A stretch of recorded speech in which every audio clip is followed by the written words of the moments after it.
لوگ نصیحت سے نہیں ٹھوکر سے سبق لیتے ہیں، کیونکہ نصیحت ایک کان سے داخل ہو کر دوسرے کان سے نکل جاتی ہے، مگر ٹھوکر سیدھی دل پر لگتی ہے۔ نفس بہت ظالم ہے، کبھی گناہوں میں مبتلا کر کے رب سے دور کر دیتا ہے، کبھی نیکیوں اور عبادتوں کے غرور میں مبتلا کر کے اعمال کو بھسم کر دیتا ہے۔ اے میرے رب، ہمیں نفس کے شر سے محفوظ رکھنا۔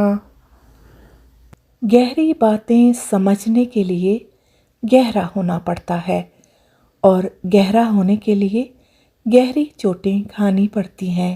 دل اس سے نہیں لگانا جسے اپنے حسن پہ غرور ہو، دل اس سے لگانا جسے محبت سمجھنے کا شعور ہو۔ غم کی بڑی کارروائی یہ ہے کہ غم تمہیں بہت ہی نرم کر دیتا ہے۔ اگر غم نہ ہو تو انسان پتھر ہی رہتا۔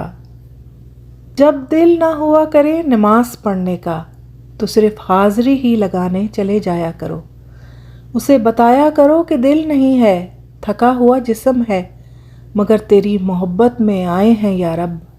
جو تھا اچھا تھا الحمدللہ، جو ہے بہتر ہے ماشاء اللہ، جو ملے گا بہترین ہوگا انشاءاللہ۔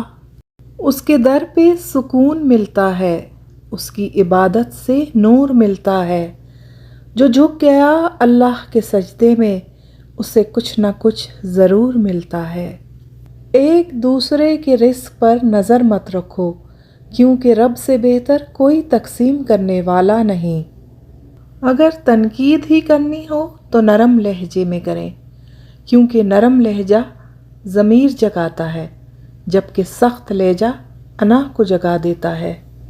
اے میرے رب کریم، ہر پریشان حال کو کشائش، مشکل زدہ کو آسانی، اور ہر محروم کو نیک اولاد، ہر مقروض کو قرض کی ادائیگی، اور ہر غمگین کو خوشی، اور ہر مریض کو شفا عطا فرما۔